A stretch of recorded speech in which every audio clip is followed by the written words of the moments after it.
So class next है हमारे पास the dinner that cooked itself. So ये एक चाइनीज़ फेरी टेल है। फेरी टेल से मुराद ये एक रियलिस्टिक स्टोरी नहीं होने वाली। ये आपकी एक स्टोरी है जिसके अंदर डिफरेंट एक तरीके से चीज़ें बताई जाएंगी। सो काफ़ी इंटरेस्टिंग स्टोरी होने वाली है।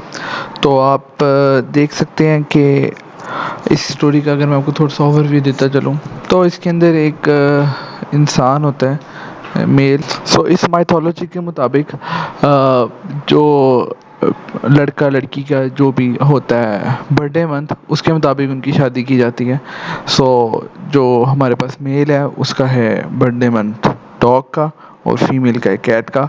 सो इस वजह से उसकी शादी रह जाती है कि कैट एंड माउस अगर वो एक घर में रहेंगे तो वो पीसफुली नहीं रहेंगे। सो ये हमारे पास शीट ऑन काफ़ी ज़्यादा इस इंसिडेंट के बाद बहुत ज़्यादा सैड हो जाता है।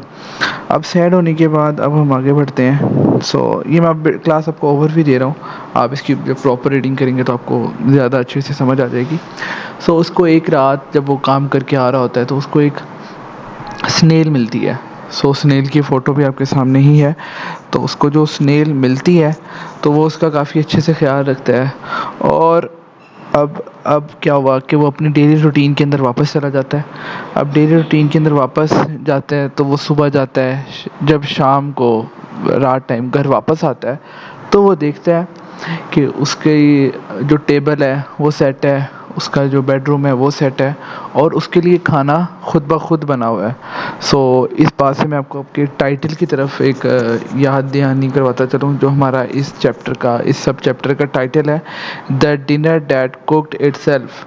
सो अब जो टाइटल है उसकी सिग्निफिकेंस आ रही है कि जो खाना है वो तो काम करके कोर्ट से घर वापस आया और खाना खुद ब खुद ही रेडी हुआ हुआ है। सो वो काफ़ी हैरान होता है। एनी हाउ वो खाना वगैरह खा लेता है और खाना खाने के बाद वो यूजुअली अपनी रूटीन के साथ सो जाता है और उसका भी सारा किचन घर बिल्कुल वेल सेटल्ड होता है। सो ये काफ़ी ज़्यादा खुश था और इसके बाद हम जब आगे बढ़ते हैं तो वो इसी तरह 3-4 दिन तक इसी तरह वो होता रहता है और पूरा एक वीक ही वो यही सब कुछ होता है कि कोई ना कोई इसका खाना बना रहा है, उसका जो बिस्तर है सब सेटल्ड है। तो एक दिन वो सोचते हैं कि आखिर ये किस तरह हो रहा है, how can dinner cook itself, वो खाना अपने आप को कैसे कोई बना सकता है। सो नेक्स्ट अब हमारे पास इस स्टोरी का जो, अगर हम याद है मैंने आपको वर्कबुक के अंदर क्लाइमैक्स बताया था। सो क्लाइमैक्स के अंदर जब हमारा राइजिंग एक्शन टॉप पे पहुंच जाता है, सो क्लाइमैक्स क्या होने वाला है स्टोरी का, तो इस स्टोरी के अंदर अब वो एक दिन ऐसे ही काम करने, जैसे वो डेली रूटीन के अंदर जाता है काम करने के लिए बाहर घर से जाता है, बट वो जाके छुप जाता है। तो जब वो जाके छुप जाता है तो वो देखता है पीछे से कि उसकी जो स्नेल, जिस बॉक्स में उसने एक स्नेल रखी हुई थी, रिमेंबर एक रात को उसको स्नेल मिली थी, वो स्नेल एक खूबसूरत परी की शक्ल लेती है और वो उसके सारे काम करना शुरू कर देती है। और इस मोमेंट में उसे रहा नहीं जाता और वो बाहर आके पूछता है कि उस स्नेल से, उस परी से, हु आर यू। तो वो उसको बताती है कि मैं वो स्नेल हूँ, आपके लिए आई थी क्योंकि आप बड़े अच्छे इंसान थे तो मैं आपका काम वगैरह कर रही थी। तो इसके बाद वो वापस जाने का कहती है और जो हमारे पास मेन कैरेक्टर है हमारा शी टॉन, एक चाइनीज़ नेम है, तो शी टॉन उससे कहता है कि रुक जाओ आप ना जाओ, बट वो क्योंकि अब उसने उसको देख लिया होता है तो वो जो स्नेल होती है वो परी होती है, वो चली जाती है। वहाँ पे काफ़ी एक ड्रामेटिक सा सीन होता है, एक स्टॉर्म भी आता है, लाइटनिंग थंडर स्टॉर्म आता है और लाइटनिंग होती है और वो वहाँ से चली जाती है। और इसके बाद भी जो हमारे पास शीट ऑन होता है वो सैड नहीं रहता बल्कि अपने जो कोर्ट के काम हैं उनको बड़े अच्छे से परफॉर्म करता है और वो एट दी एंड एक मजिस्ट्रेट प्रमोट हो जाता है और वो चीज़ों का बहुत अच्छे से ख्याल रखता है, ख़ास करके इंसेक्ट्स का। सो ये थी हमारी स्टोरी। तो अब हम इसके क्वेश्चन आंसर और सबसे पहले वर्ड पुल देखते हैं। सो ये हमारे पास वर्ड पुल आने वाले हैं। सो वर्ड पुल हमारे पास फर्स्ट वर्ड है क्वेस्ट। क्वेस्ट मीन होता है सर्च करना, ऑब्स्टेकल मीन किसी चीज़ के अंदर रुकावट, बैरियर, हम्बल मीन बड़ा मॉडेस्ट सिंपल रहना, मजिस्ट्रेट हमें पता है एक ये कोर्ट के अंदर रेजिग्नेशन होता है, जज। और टू कल्टीवेट मीन चीज़ों को ग्रो करना। और नेक्स्ट पे हमारे पास रेयरिटी। रेयरिटी मीन यूनिकनेस, जैसे हम रेयर से ये वर्ड निकला है।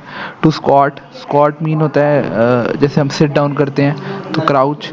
अपीलिंग जो कि अट्रैक्टिव करता है। टू प्ले मीन इंगेज करना, जेड। तो ये लास्ट जो हमारे पास वर्ड है जेड। एमरल्ड मीन एक स्टोन होता है। और अब हमारे पास क्या रह गए, अब हमारे पास रह गए इसके question answers. So first question है कि जी क्या वजह है कि वो टॉन अपनी वाइफ नहीं फाइंड कर पा रहा था। तो उसकी सबसे बड़ी वजह यही है कि उसके बर्थडे मंथ नहीं मिल रहे थे। सो नेक्स्ट है class, why do you think people use go between. So go between से मुराद है कि पीपल पहले क्यों मिलते थे एक दूसरे से। सो वो इसी वजह से मिलते थे कि ताकि वो एक दूसरे को जान लें और जिसके साथ उसने अपनी लाइफ गुजारनी है अपने पार्टनर को एक दूसरे से जान पहचान हो जाए। सो क्वेश्चन नंबर 3 है हमारे पास, स्नेल क्या थी, what who is snail and why does she visit. So क्यों उसने विजिट किया। So snail is really a fairy named white wave. So उसका नाम था वाइट वेव और वो हेवन से आई थी। क्यों, क्योंकि शी टॉन की मदद करने, उसका ख्याल रखने के लिए। और वो चली वापस क्यों गई, क्योंकि उसने उसको देख लिया था। सो हेवन की किसी परी को देखने की इजाज़त इस मोर्टल मीन जो इंसान हो, तो इंसान को इजाज़त नहीं है कि वो किसी हेवन की परी को देख ले। जब वो उसको देख लेता है तो इस वजह के बाद, इस वजह से वो जो वाइट वेव होती है वो वापस चली जाती है। तो हमारे पास last question, question number 4। So next हमारे पास वो जो शेल है वो किस तरह हेल्प करने वाला है। तो शेल उसको हेल्प करता रहा है राइस को स्टोर करने के लिए। और वो शेल दोबारा से अपने आप को फिल कर लेगा अगर वो ख़त्म हो जाएगा। और अगर उसको कभी भी कोई भूख, हंगर सताएगी, थ्रेटन्स हिम, तो वो जो शेल है वो अपने आप को दोबारा से रीफिल कर लेगा।